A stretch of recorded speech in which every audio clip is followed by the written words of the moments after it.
Before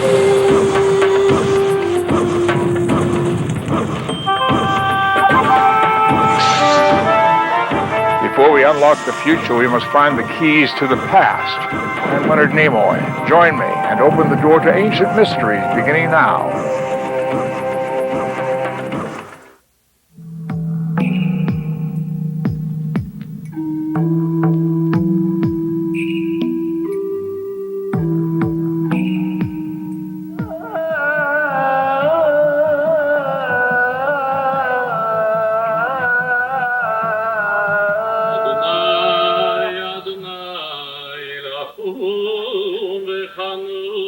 The mystical city of Jerusalem, perhaps the most famous city in the history of the world. A city from whose roots have grown the three great Western religions: Judaism, Christianity, and Islam. A city built around the most powerful and holy relic of the Old Testament, the Ark of the Covenant.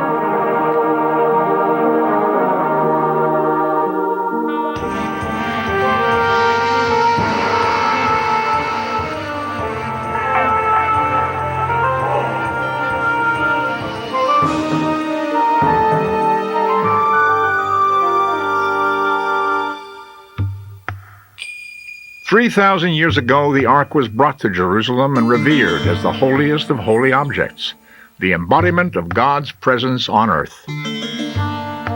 Yet sometime in the remote past, the Ark mysteriously disappeared, igniting a quest that has inspired worshippers and treasure hunters for millennia. The quest lives even today as the topic of popular fiction, sought by crusaders, mystics, archaeologists, and adventurers alike. The lost Ark of the Covenant has lured generations to the search. New evidence after 3,000 years may point the way to the final resting place of the Ark of the Covenant and the solution to one of our greatest ancient mysteries.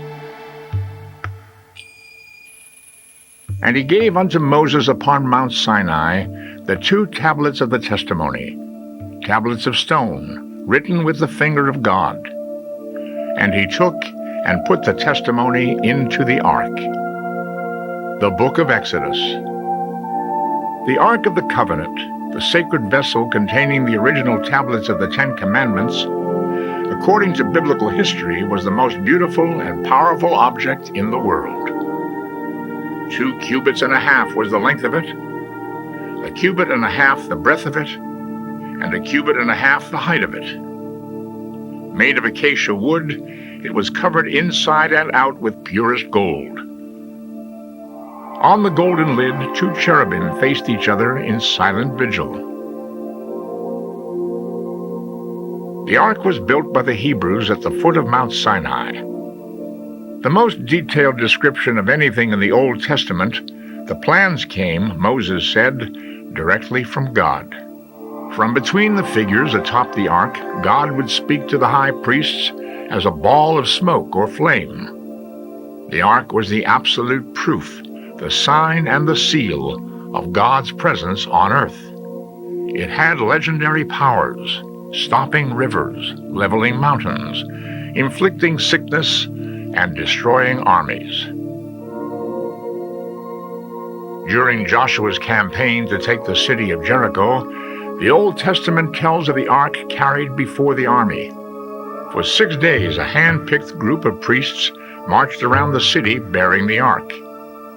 On the 7th day, they circled 7 times, and as the priests blew the trumpets, the walls of Jericho fell. In over 200 references, the Old Testament describes in detail the awesome powers of the ark. For hundreds of years, the Hebrews carried it with them through the wilderness. When King David came to rule late in the 11th century BC, he brought the ark to a remote village on Mount Moriah. On the summit was a great flat stone, around which he planned to build a temple for the ark. But David died before he could implement his plans, and the job fell to his son Solomon, who ruled from around 970 to 931 BC. During Solomon's reign, Jerusalem became the center of religious and political life in the Holy Land. At the heart of Jerusalem was the great temple built by Solomon to house the Ark of the Covenant. The Ark remained in the temple until sometime after 900 BC, then mysteriously vanished. Almost no mention of it is made in the Bible again. How could the most important object in the Western world disappear without any clues or even acknowledgments of its disappearance? And where is the Ark of the Covenant now?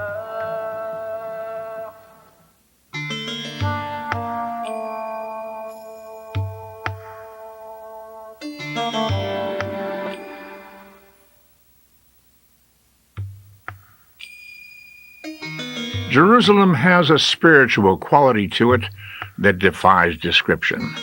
It draws pilgrims from all over the world. In medieval times, it was believed to be the center of the universe. For literally thousands of years, it has remained the center of all Western religion, a city founded for one purpose: to house the Ark of the Covenant. Today, the remains of ancient Jerusalem are being examined for clues to its unique past by archaeologists like Gideon Avni of the Israeli Antiquities Authority. Temple built by King Solomon about 3,000 years ago was constructed right behind me. These walls, which you can see now, are more or less at the same spot of the Temple Mount walls built by King Solomon. We don't know today the exact position or location of the first temple as it was constructed by King Solomon. But we do know that somewhere within the compound of the Temple Mount, the Ark of the Convent was placed inside a huge building. According to the Book of Kings, construction of the first temple began around 966 BC. The architecture and design were grander and more elaborate than anything ever before constructed. The courtyard had a bronze sacrificial altar and basin weighing close to 30 tons. The entrance was flanked by two 40-foot bronze columns.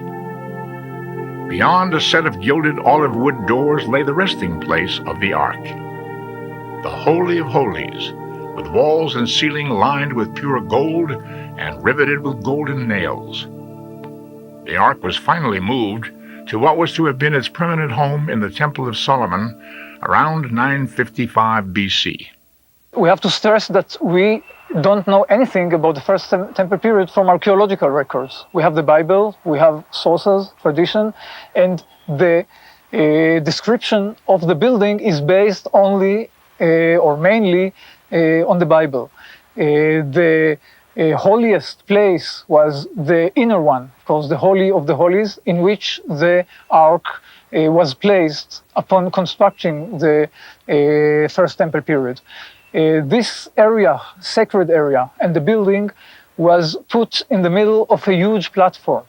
The platform created on top of the Temple Mount, first by King Solomon, and later on renovated and enlarged to a magnificent scale by King Herod. The very few remains we have from archaeology relate mainly to the Second Temple. We have, of course, the outer walls. We can see right behind us the walls of the original Second Temple period enlarged by King Herod. Inside the walls of the Temple Mount, we have traces of built walls, we have signs on the rock, we have very few remains that might belong to the original Second Temple period, but since, as we know, the whole area was renovated and built up from the rock in the early Muslim periods, there are very few clues for this period.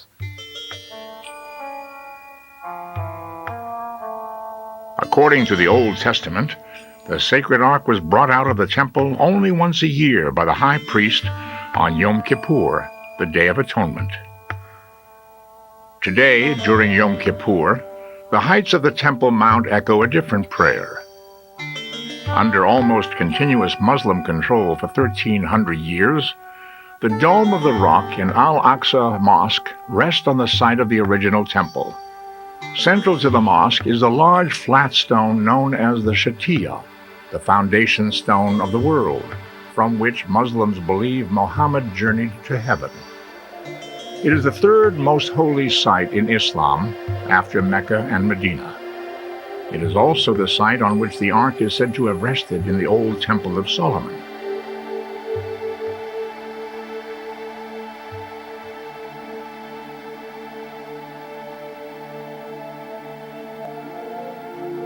For years, the only part of the mount to which Jews had access are these few large stones that formed part of the western wall of the Second Temple.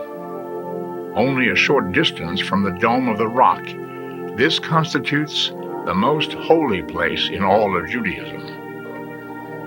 Despite their differences, Judaism, Christianity, and Islam share a common bond. They all worship one God. And the concept of that God was, at the very beginning, embodied in the Ark of the Covenant. Its power dominates the early parts of the Old Testament. Yet long ago, the Ark was unexplainably lost. Legends and theories about its disappearance have inspired over 2,000 years of quests and exploration. Most believe the Ark disappeared at a time of crisis, either captured as the plunder of a conquering army, or safely hidden in a secret location by temple priests.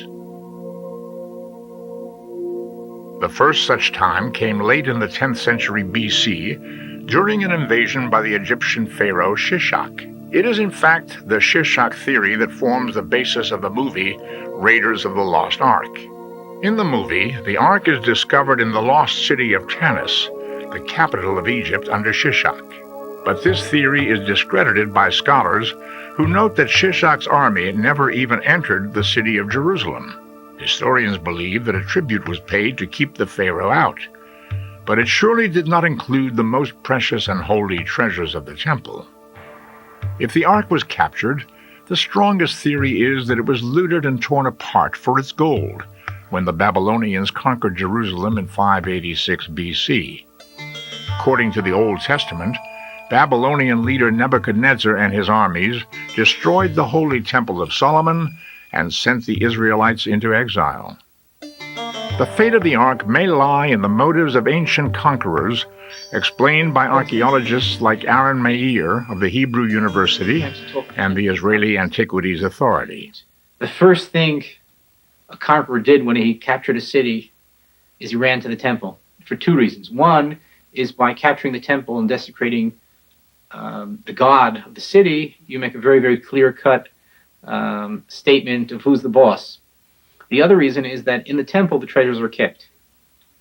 And if the description of the Ark, as appears in the Bible, is anywhere correct, we're dealing with something which is extremely valuable. If you would ask me what probably happened, unless some very, very determined priest managed to steal the Ark away and hide it somewhere else, it probably was taken by the Babylonians, brought to the palace in Babylon, and either kept there as a trophy or melted down and turned into other gold objects. One powerful fact has remained to cast doubt, however. There are detailed lists of the temple treasures that were taken to Babylon, but the Ark is conspicuously not among them. When the Hebrews returned to Jerusalem in 538 BC, they began construction of a second temple, but there is no mention of the Ark ever being restored to this new sanctuary. From this point on in Old Testament writings, the Ark of the Covenant is no longer mentioned. The belief that the Ark was rescued and hidden in a secret treasure vault has become the driving force behind centuries of continued searching.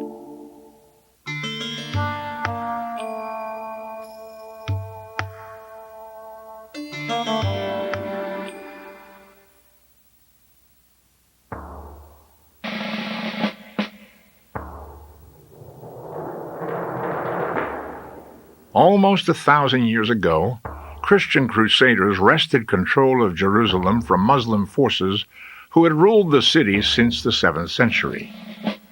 In 1119 A.D., a group of 9 French noblemen calling themselves the Poor Knights of Christ and the Temple of Solomon arrived in Jerusalem. They established their headquarters on the summit of Mount Moriah, where Solomon's temple once stood. The knights claimed their mission in the Holy Land was to keep the road to Jerusalem free of bandits. Yet the knights rarely left the Temple Mount. Instead, they began to dig. Working out of the Al-Aqsa Mosque, the Crusaders began excavating a natural cavern beneath the Holy Rock. The cavern was known in Islamic legend as the Well of Souls, a passage that led to the bowels of the earth, a passage haunted by demons that supposedly led to treasure. The Templars were searching for the Ark of the Covenant. The Ark would have given the Templars vast political power in that period of history. They exhaustively dug and searched for the Ark of the Covenant, but never found it. In 1126, the Templars returned to France without the precious relic. Yet the Templars may have found something equally as valuable. The treasure of Solomon found by the Templars was not the Ark, but a knowledge of architecture that would inspire a revolutionary new form, Gothic design. In more recent times, Israeli archaeologists discovered an exit point to a tunnel dug by the Templars. The tunnel runs beneath the Temple Mount, but due to restrictions by Muslim authorities, the tunnel has never been explored. No one may ever know what is at the end of this 12th century excavation.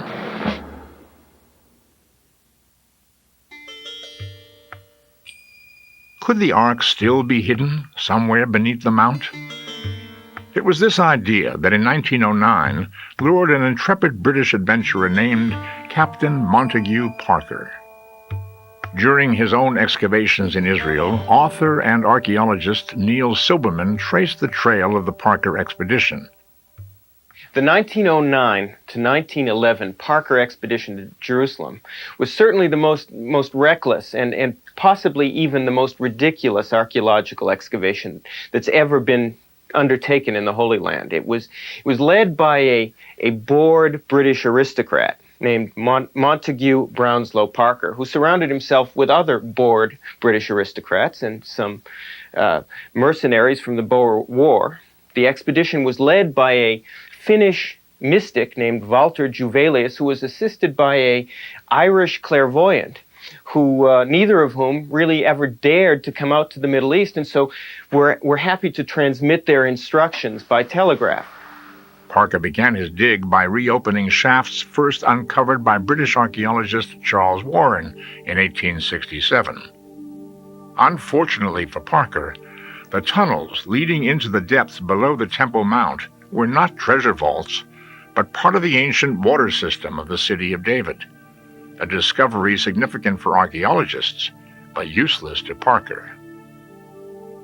Parker arrived in Jerusalem with great hope that he would immediately find the Ark. But as weeks turned to months, he discovered only potsherds and rocks from Jerusalem's most ancient settlements. In 1911, this article appeared in the London Times. This party of Captain Parker's is probably only an archaeological association, but rumor willed it otherwise.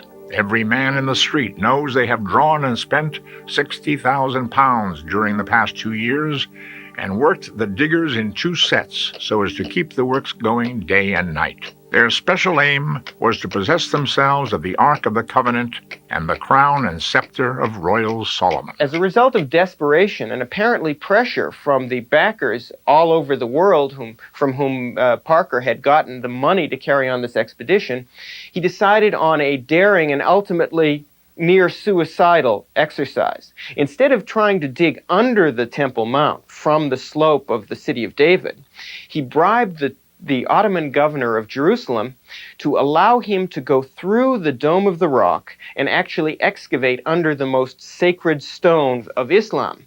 The work continued for several nights secretly until by one of those accidents that make history, some unsuspecting worshiper came into the Dome of the Rock in the middle of the night, discovered the Englishman dressed in Arab costume, and immediately caused an alarm throughout the city.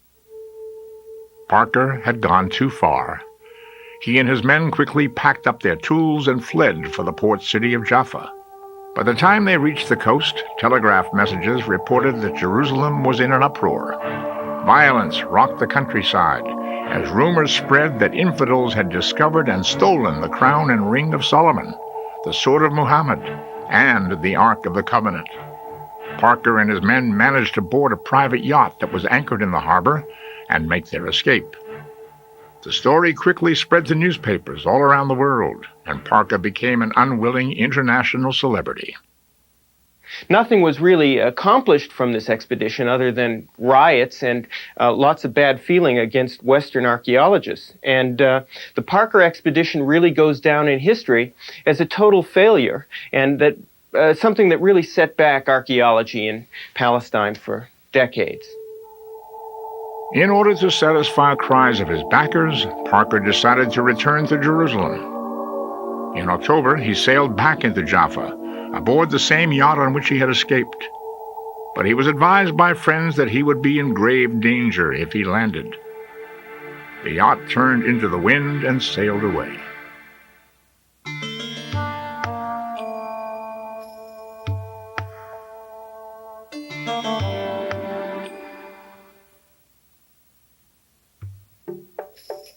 In 1989, a British journalist named Graham Hancock made an announcement that shocked the world. The fabled lost Ark of the Covenant was not lost, but safely hidden in a church in Ethiopia where it was secretly moved over 1,000 years ago. There's only one country in the entire world where we find a living tradition of worship of the Ark of the Covenant. And that country, strangely enough, is Ethiopia, far away in the heart of Africa, an ancient and mysterious country. A country which has a resident population of Jews, indigenous Ethiopian Jews, the origins of whom are unknown. No scholar has ever been satisfactorily able to explain how Judaism came into Ethiopia, what its background is. In addition, Ethiopia is a Christian country. It was one of the first Christian countries in the world converted to Christianity around 350 AD. So you have a parallel strand of ancient Judaism and Christianity running side by side in Ethiopia. Both these faiths venerate the Ark of the Covenant, and both believe absolutely that the Ark of the Covenant rests today in Ethiopia, in the little chapel annexed to the Church of St. Mary of Zion in Aksum. But if the Ark has been in Ethiopia all this time, why has the rest of the world never taken notice? Part of the answer may lie in the legend of how it was brought to Ethiopia from Israel. The Bible tells that in the time of Solomon, Jerusalem was visited by the mysterious Queen of Sheba. Ethiopians believe that the Queen of Sheba was an Ethiopian queen.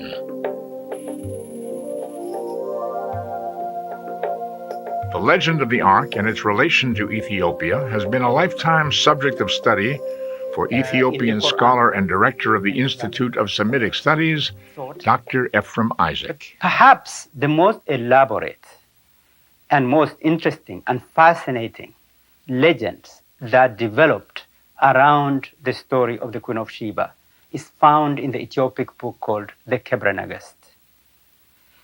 Kebra-Nagast literally means the glory of kings.